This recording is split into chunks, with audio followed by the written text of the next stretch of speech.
বুক চিতিয়ে লড়াই করে দুর্দান্ত 50 নাইম শেখের। দারুণ ব্যাটিং করতে থাকা নাইমকে আউট করে অযথায় তেড়ে যান শেখ মেহেদী। নাইম আউট হওয়ার পরপরই জমে ওঠে ম্যাচটা। একের পর এক উইকেট হারাতে থাকে খুলনা। সাইফুদ্দিনের করা শেষ ওভারের নাটকীয়তায় শেষ পর্যন্ত ম্যাচটা জিতে নেয় রংপুর রাইডার্স। রংপুরের দেয়া 187 রানের টার্গেটে ব্যাটিংয়ে নামে খুলনা। ইনিংসের চতুর্থ ওভারে রসুলির উইকেট তোলেন আকিব জাবেদ। বোল্ড হওয়া রসুলি 15 বল থেকে 17 রান করেন। এরপর উইকেটে আসেন অধিনায়ক মেহেদী হাসান মিরাজ। উইকেটে এসেই মারকুটে ভূমিকা নেন তিনি। নাহিদের করা ষষ্ঠ ওভারে 2টা ছক্কা ও একটা 4 আসে মিরাজের ব্যাট থেকে। পাওয়ার প্লের 6 ওভারে 1 উইকেট হারিয়ে 57 রান করে খুলনা। মিরাজ ও নাইম শেখ জুটি গড়ে দলকে এগিয়ে নিয়ে যেতে থাকেন।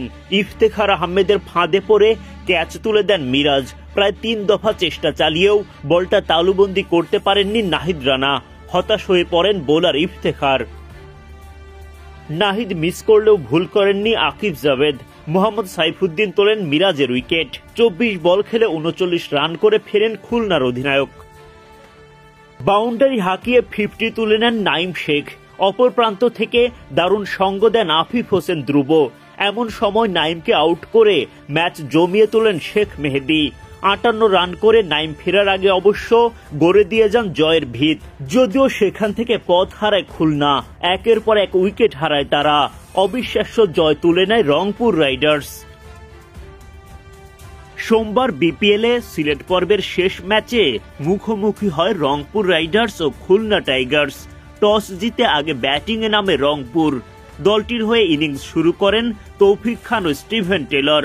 ইনিংসের তৃতীয় ওভারে বিদায় ঘটে টেলরের। 8 বল থেকে 1-4 ও 1 ছক্কায় 13 রান করে ফেরেন টেলর। প্রথম উইকেট তুলে খুলনা দলে আনন্দের জোয়ার। এরপর উইকেটে আসেন ফর্মে থাকা ব্যাটার সাইফ হাসান, কিন্তু তিনিও বড় ইনিংস খেলতে ব্যর্থ। হাসান মাহমুদ তুলে নেন সাইফের উইকেট। হতাশ হয়ে মাঠ ছাড়তে হয় রংপুরের এই ব্যাটারকে। 11 বলে 1 বাউন্ডারিতে 7 রান করেন সাইফ। পাওয়ার প্লের 6 ওভার শেষে 39 রান তুলতেই 2 উইকেট হারায় রংপুর। 2 উইকেট হারানো দলটার হয়ে এক প্রান্ত আঁকড়ে ধরে রাখেন তৌফিক খান। তার সঙ্গে যোগ দেন ইফতেখার আহমেদ।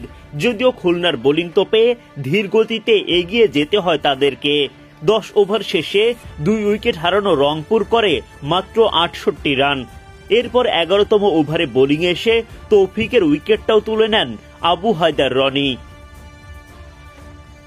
বিপদের মাঝে রংপুরের পাকিস্তানি তারকা খুশদিল শাহ উইকেটে এসে এক ধাক্কায় দলের রানের গতি বাড়িয়ে দেন অনেকটা।